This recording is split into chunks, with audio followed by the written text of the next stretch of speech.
তো বন্ধুরা দেখো, সকালবেলা চলে এলাম রান্নাঘরে।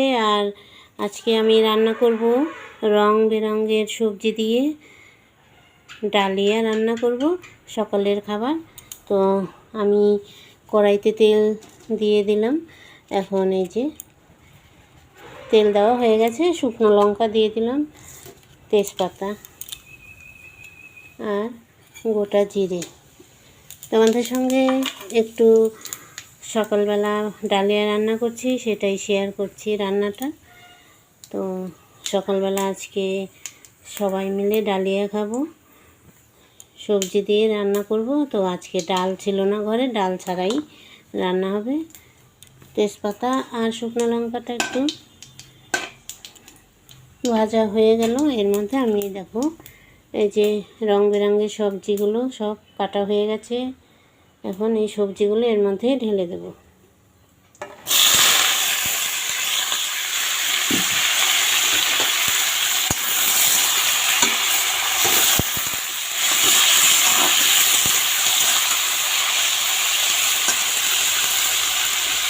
এখন দিয়ে দেবো এর মধ্যে পরিমাণ মতো লবণ আর কিছুটা হলুদ গুঁড়ো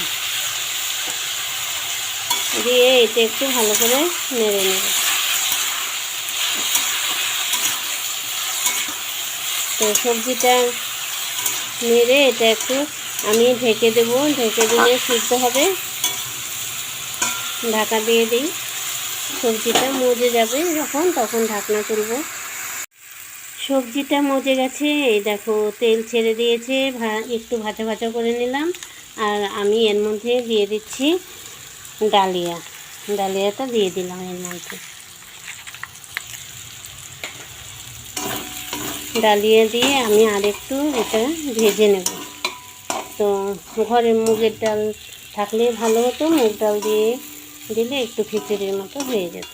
তো এটাও খিচুড়ির মতো হবে, তবে ডাল ছাড়া। তো একদিন ডাল ছাড়া খেয়ে দেখি কেমন লাগে।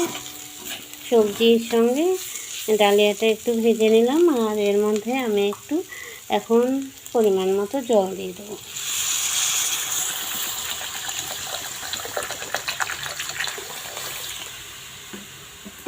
আগে কখনো আমি এই ডালিয়া রান্না করি নাই, আজকেই প্রথম রান্না করছি।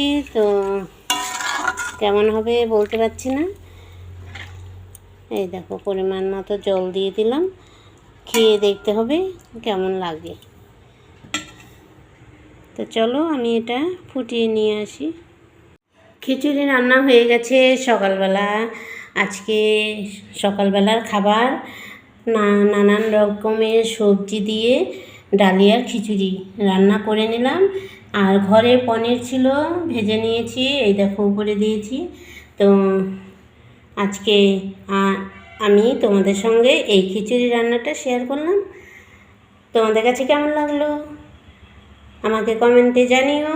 আর আজকের মতো ভিডিও এখানেই রাখছি। তোমরা ভালো থেকো, সুস্থ থেকো আর আমার সাথে থেকো। আবার নতুন কোনো ভিডিও নিয়ে তোমাদের সামনে চলে আসবো। আজকের মতো টাটা।